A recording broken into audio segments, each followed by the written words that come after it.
Today I have a great guest, Richard Jones, a.k.a. artist Richard Burke Jones. Good afternoon, Richard. Hello, Dyke. And thank you for coming along. My pleasure. The show that we're doing is, of course, Life Along the Merrimack. We talk about the history and the health of the Merrimack River. So I'm excited to welcome Rich, who grew up here and is one of the most capable and versatile figures in Newburyport. Richard, again, thank you. My pleasure, Dyke. He is an authority in law and a city clerk of Newburyport. He is also a renowned artist and historian. He has recreated many scenes along the Merrimack River and brings back many scenarios, some almost 2 centuries ago. And he is a native of Newburyport. So he knows where the clams and mussels are buried. Richard, you went to high school here in Newburyport in the late 60s. I did. Has the river changed? And certainly it has. And how has the community changed since, say, the mid-60s? Oh, enormously. I've often told the story that when I went away to college, which was 68 to 72, I'd bring home my friends and roommates, and we'd drive downtown quickly and go right through because it was all boarded up. Mm-hmm. It's hard to imagine at this point. And then when I graduated grad school and I went actually to Ohio for a year and came back, I was just fortunate enough to be in that time frame because you knew that was 1978 that Newburyport was on the rebound, was on the way back. And it just started, it hasn't really stopped since then. Had a few hiccups every now and then. My doubles partner, Richard Canepa, who grew up, he would have grown up in the 50s. You know, he said the river was so dirty and suspect in the 50s that a lot of parents didn't want their kids to go in the river, and there weren't, nearly as many recreational craft on the river. Do you remember it that way? I do. In fact, we had a family friend who lived on the river when he was a young boy, and he caught polio and ended up in an iron lung for quite a while. And we were very aware that you shouldn't go in the river swimming, even though my father and his generation would have swam down by, Simmons Beach, yes, which was down in Joppa. But we would do crazy things on the river. There weren't that many boats. We would hop on icebergs and float from one section down to the other and hope you didn't fall in. Well, the reason we talk about this, Rich, is because in recent months, a lot of city officials, including Mayor Holliday here in Newburyport, state officials, and now the feds, are getting concerned about CSOs, which are combined sewage overflows. And by that we mean when it rains, the sewage goes into the sewage treatment plant, but so does much of the rainwater. Right. And when they get too much liquid in, there are discharges into the river. Millions of gallons are put into the river, and frequently those downriver, certainly those of us in Newburyport, do not know this is happening. Right. Do you think this is we do know that more is being done. Is this in the right direction, do you feel? Oh, without a doubt, it's in the right direction. There's a lot of attention on it. There's the ordinance that was passed, correct? Yes. And I think that plus, I don't know if I should even mention the needle issue, which there were too many needles that end up on the beach, as sad and shocking as that sounds. And by that, we're talking about hypodermic needles that drug users frequently pitch into the river. And I've been to several of the seminars, and a lot of the effluent and pollution does start from Lowell and Lawrence and places upriver. And I guess, again, Mayor Holliday has said this, we're the last stop. And so several years ago, I remember it rained for 3 or 4 days. There were numerous discharges upriver, and our Do you remember kind of brown. The wafer issue? Oh, I mean, they're still finding them, I think. Why do you recollect that one? I don't find it amusing, but it is strange. Oh, there were millions of them, I guess. They came down from where? Hooksett, New Hampshire. Hooksett, New Hampshire. And they traveled all the way out. They found them on the beaches. They found them in other beaches, not just Plum Island, but down the coast. Incredible. I mean, frightening. This is part of an experimental technology used up in Hooksett, New Hampshire, where they put little wafers that were going to somehow control the movement of effluent. As I understand it, a big rain came before the project was done, and so millions of them actually went out. It was a curious PR event for Hooksett, because at first they said, I think several thousand went out, and yet it did turn into hundreds of thousands and then millions. And the farthest I've heard about is several have washed up in Portugal. I don't know that it's true, but you know, it's part of the story. One of the things I always talk about, Rich, is in 1971, Senator Ed Muskie up in Maine pushed hard for the Clean Water Act of 1971. Mm-hmm. Did you know, Merrimack was one of the most seriously polluted in those days. Did things get better in the 70s and the 80s? Oh yeah, it did. I can remember boating on the river, and we would go to Back River. Do you know that expression? Yes. Which is if you were at what used to be in those days called Hoxie's Marina, which is gone, and then there was Merrimack Marina, then there was Webster's. Riverside Dairy, Webster's Ice Cream Stand. Mm-hmm. Beyond that, sort of going north from that, on the other side of the river, behind, that's where people would swim. We swam there. You go by boat. And there was High Rock was there too. So there was swimming back in the 70s and the 60s, but you always did the breaststroke. Make sure that you get the effluent out of the way before you put your nose in the water. Right. Well, one of the things that numerous people mentioned at these convocations to seek improvements is the river has always been important, but now at Newburyport especially, we've really become a tourist mecca, particularly for vessels. We have about 1,500 boats registered in Newburyport with Paul Hogg, the harbor master, and more come into Cashman. So I think a lot of people are kind of saying, you know, if the river goes bad again, we're going to lose a lot of good commerce, and also about 600,000 people upriver drink the water from the Merrimack. Imagine so that. That's a significant element as well. Yeah, well, there's a lot of recreational fishing going on too. I mean, right now the stripers are running. I know my brother-in-law was out the other day, and they went upriver, and I don't know if they caught a striper or not. I didn't ask. But there's a healthy amount of them. 28 inches is the keeper. They're thinking, I think, of increasing that to 32. I do think so. But on the stripers, 2 decades ago, they did increase the size and they cut down how many it could take. And in my view, it helped bring the stripers back. Well, then they reduced it again, didn't they? Yes. Yeah. But now I understand they're getting scarce in the Chesapeake area from Right. where they start. So Right. it's always a difficult thing to figure out fishing and commercial fishing in this area. I do feel that way. So this is Life Along the Merrimack. I am Dyke Hendrickson, the host. I'm with Rich Jones. Rich is the city clerk in Newburyport. He's also an artist of significant renown. And one of the things, Rich, you're lauded for is doing recreations of the past. You have paintings of what the river and the waterfront looked like, say, in the 1850s. How did you get interested in that? And is that a regular mode that you pursue? It still is. It takes a long time to do one. I'm over 29 at this point.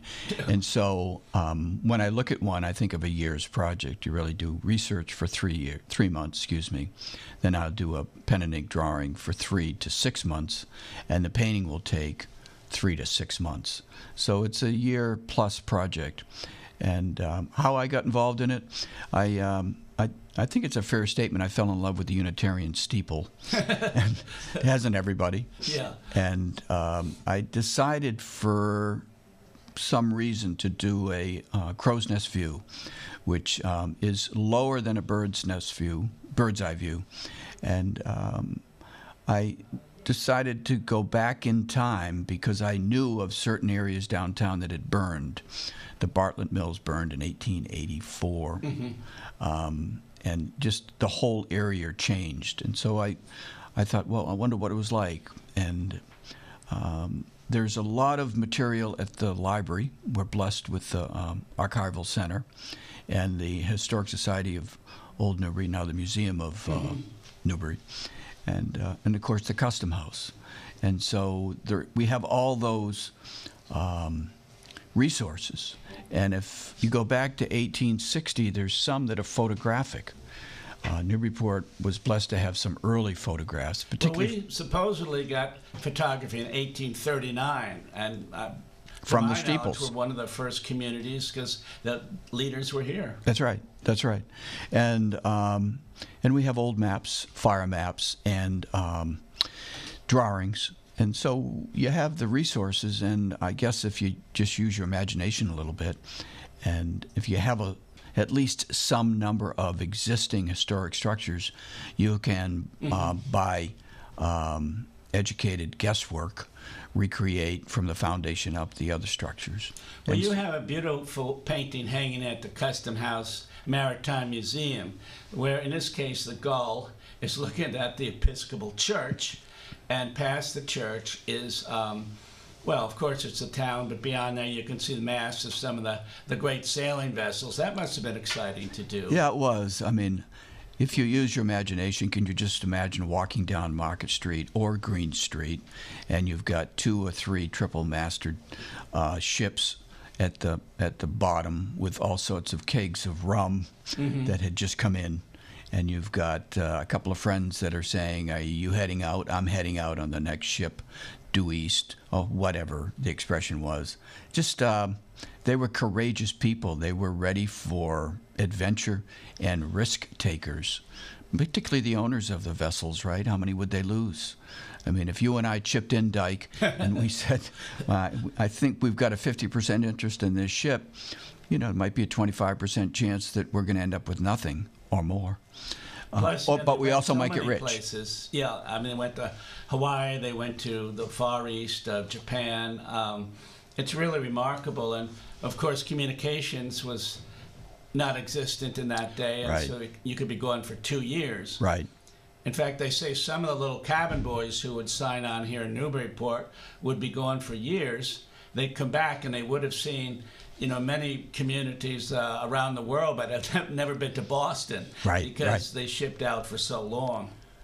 One thing I do have to ask, I've never been an artist, but sometimes I see you painting in the street. Well, not in the street, on the sidewalk. I think that's more accurate. As a former journalist, I've got to watch my accuracy here.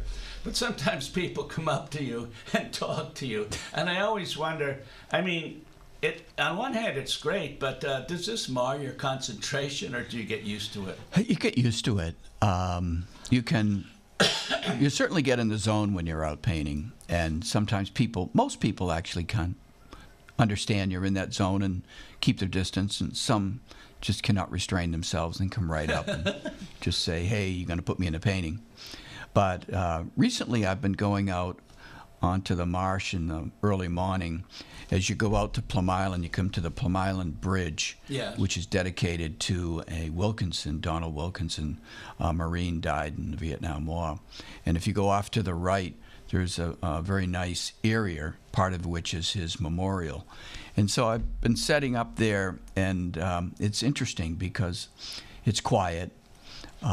It's even before the greenheads. I was about to say. Well, the midgies came in this past some weekend. Role in your, but it's just myself with 4 or 5 or 6 striper fishermen, and they're an interesting breed to themselves. They're out there because they don't want to talk to anybody, and they want to commune with nature, which they do.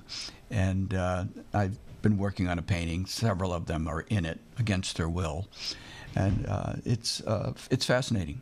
Well, you've been known to go down to Boston and Beacon Hill, have you not? You've done Lewisburg Square. I've done, or at least something in that area. I've done Lewisburg twice. I've done the Back Bay. I used to belong to a society on Newbury Street, the Guild, so I was in Boston a lot, in the garden and whatnot, and along the Charles. Yeah, I love Beacon Hill. It's again, I did a Crow's Nest View which gets you over the buildings to the Charles, 1840. And there was a fair amount of activity in the river. The river came up very close to Charles Street in those days, so it's not too far from Louisburg Square. But well, I should mention, Rich, and thank you again. Rich gave me permission to use one of his paintings on the cover of my last book. The book is titled Nautical Newburyport, A History of Captains, Clipper Ships, and the Coast Guard. And the top half of the illustration is a Coast Guard 47-footer in high seas, and the bottom is the Newburyport Merrimack River with a lot of ships in 1852. So I do thank you again for that. One of the things that when I think of that period of time, I'm reading a book by Henry David Thoreau right now. This is usually, above my pay scale, I've got to say that, but since I'm interested in the river. So in 1849, he wrote a book, A Week on the Concord and the Merrimack Rivers. And it was based on, as you can tell, mostly the Concord River, but that goes into the Merrimack near Lowell. And even back in 1849, he expressed disdain for the factories in Lowell even then. So there must be a history, number one, of great things happening on the river, but number two, when the Industrial Revolution came along and Lowell and Lawrence, which were really created as mill cities, right? They didn't,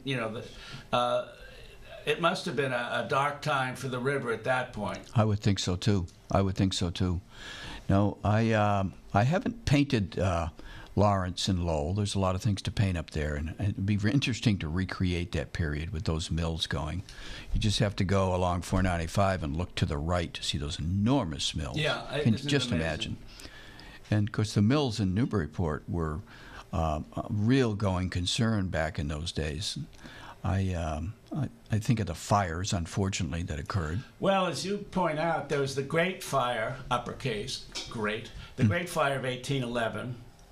1884 was a significant fire. 1934 Correct. was another Right. fire. So one reason I think that we do have openings on the waterfront is because we have had major fires over the years. And they tended to be wooden structures on the waterfront. I'm not sure why.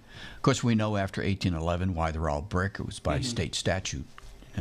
They just didn't have any choice, which was our blessing in the end. That's why we have that unique look, all done in the Federalist period. Newburyport, love at first sight, which is why you can drive down High Street and you see these wonderful wooden mansions, and then you head downtown, everything's brick, and it's a real change. And I think visually people react to it. And then they added, of course, the brick sidewalks and the lighting and all. It was a brilliant stroke. We had some great leaders back in the 60s and the 70s. Yeah, Byron Matthews, of course, was a mayor at that time. George Lawler, I believe you know people such as that. It's funny, George, of course I knew George well. I know Byron well. And I was a young kid going to Byron's store on Maple Street. That was on my paper route. I think I spent all my money on candy there. But also Paul McKinley, who was before Jack Bradshaw. Jack did a wonderful job. And prior to that, Paul was very instrumental, happens to be a cousin of mine. He is, in fact, I happen to have had lunch with him today. And he was there from 70 to 73, sort of someone we kind of forget. But he was very instrumental in the brickwork and street lamps. Well, Jonathan Woodman, the architect, was in the private sector, but nevertheless was also a real contributor at that period absolutely. of time. He just passed away, as you know. But I do remember that he was, a major person and certainly was a great contributor.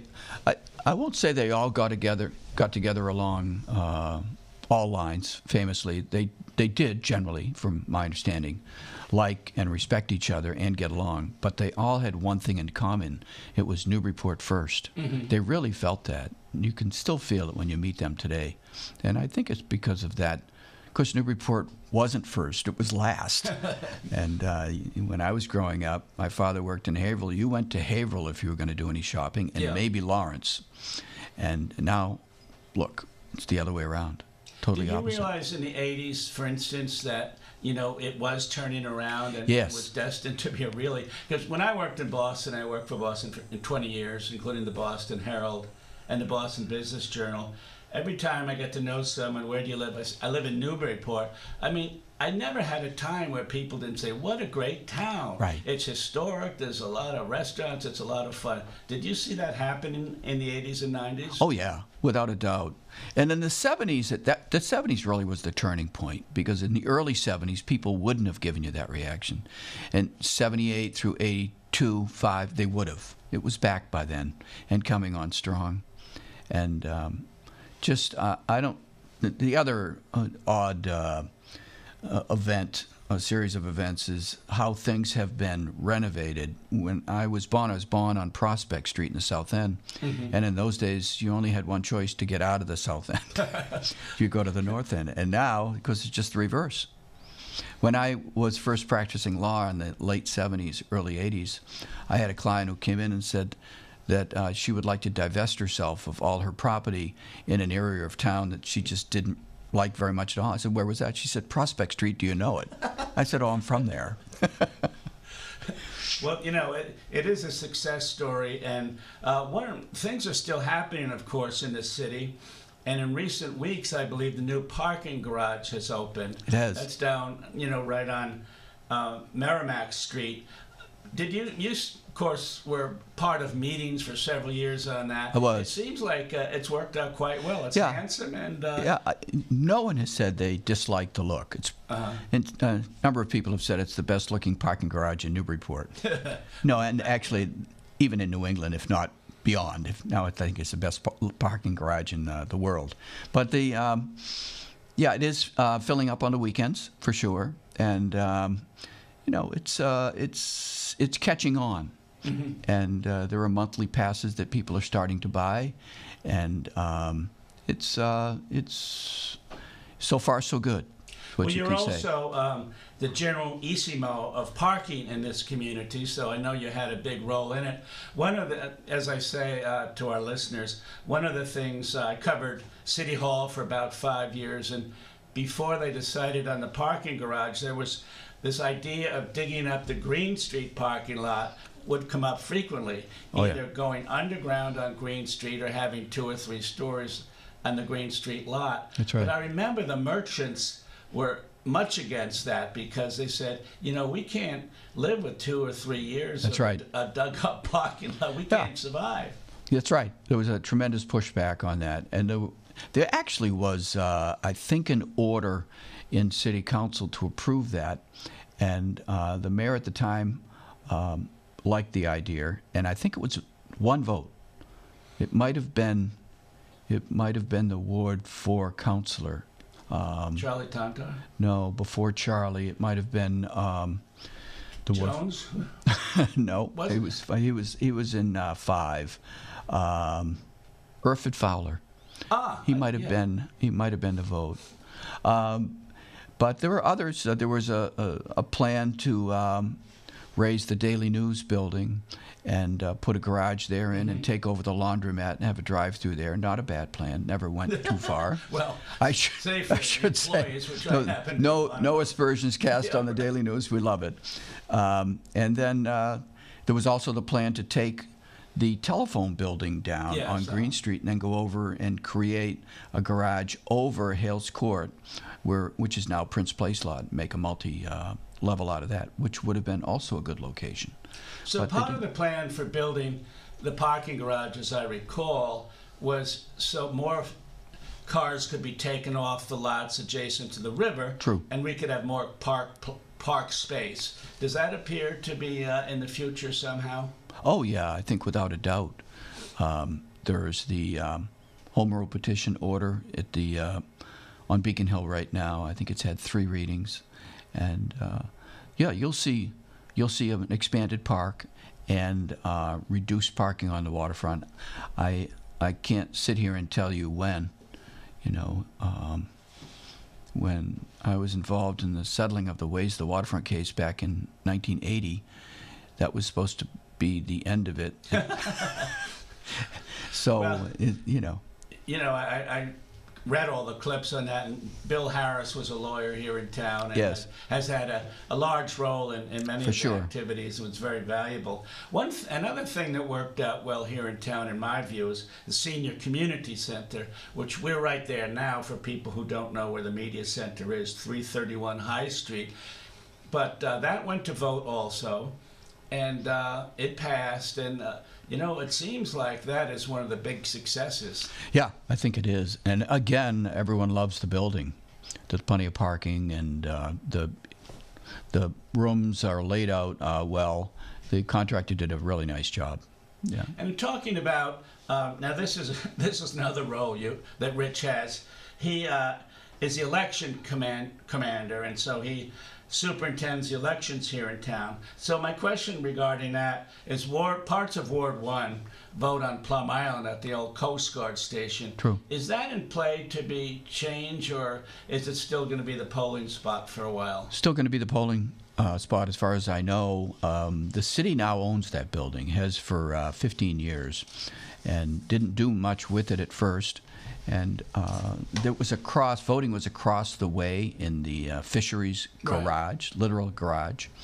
And so we had the idea to put it in the building the city owned. They were also going to raise the building, or the garage that it was in, at the fisheries building. Mosquito control, I should say. Mm-hmm. And so we had built a ramp, and it's not ideal for sure. Some people think it's a bit of a hike from the parking, but generally speaking, people like it. Plum Island wants to vote on Plum Island. Yes, absolutely. Well, talking about permits, I believe that for some people, parking permits in town have to be re-upped by the end of June. Is that correct? True. So if you're listening and you have a parking permit, they've been good for a couple years, I believe, but now you've got to have them reissued by the end of June. Yeah, there are a number of different types of permits. You're talking about the parking lot permit. Yes. There's a resident permit for $18 and a senior permit for $5. And if anyone has any issue, they should just come down to the clerk's office, and we have people there that will do it for you in a minute or two. Yes. And letters went out so that you can do it online. And that also doesn't take too long, but some people don't want to deal with the online registration system. Mm-hmm. So they're digital now, which surprises some people. Has that transition worked out? Because in the old days, you gave out a sticker, and now it's online, as you know. Has that worked out pretty well? It's a much better system. It leaves us with a lot of flexibility. If you came in and you had your license plate, your certificate of registration, and you had already proved your citizenship because you're just extending it for another year, it's a real easy system to update. And then what happens every now and then, not in my case, people buy new cars. And so a surprising number of people change their cars. And so they're always coming in because upward mobility, Rich, yes, that. I've heard about it. I still do get a sticker from the transfer station, and I used to have 10 of them for 10 straight years, and then one of the guys came out and said, look, you can't see out the left side of your window. I suggest I take all these off since you're not getting a new car. I'll put one on there and you'll have better vision. And he was absolutely right about that. Well, we're coming to the end of our time. I'm with Rich Jones, who is a great artist here in town, the city clerk. Is there do you have anything coming up that at which people can see some of your art, or do you have a website? Well, I get that question every now and then, and I post things online. There may be something at the Custom House in the fall. It's probably the only way I could say it at this point, which would be pretty exciting. And the two galleries in town, Walsingham and Churchill's, both closed, which is kind of too bad. So there's no gallery in town right now. But well, I have heard. I am the outreach historian for the Maritime Museum, and they are hoping to get some more of your paintings over there. Is there a website, hopefully easily memorable, that people could see some of your artwork? It's richardburkejones.com. And it's B-U-R-K-E? B-U-R-K-E. Give me a day to fix the website before people go. well, there's a lot to see, so we'll give you a day or two. Well, this about concludes our presentation of Life Along the Merrimack. Richard Jones has been my guest. Richard, thank you very much. You are authoritative in many different areas, and we will be back here next week with Life Along the Merrimack. I am Dyke Hendrickson, and the show will be heard once again next week. Thank you, Dyke, very much. You're very kind.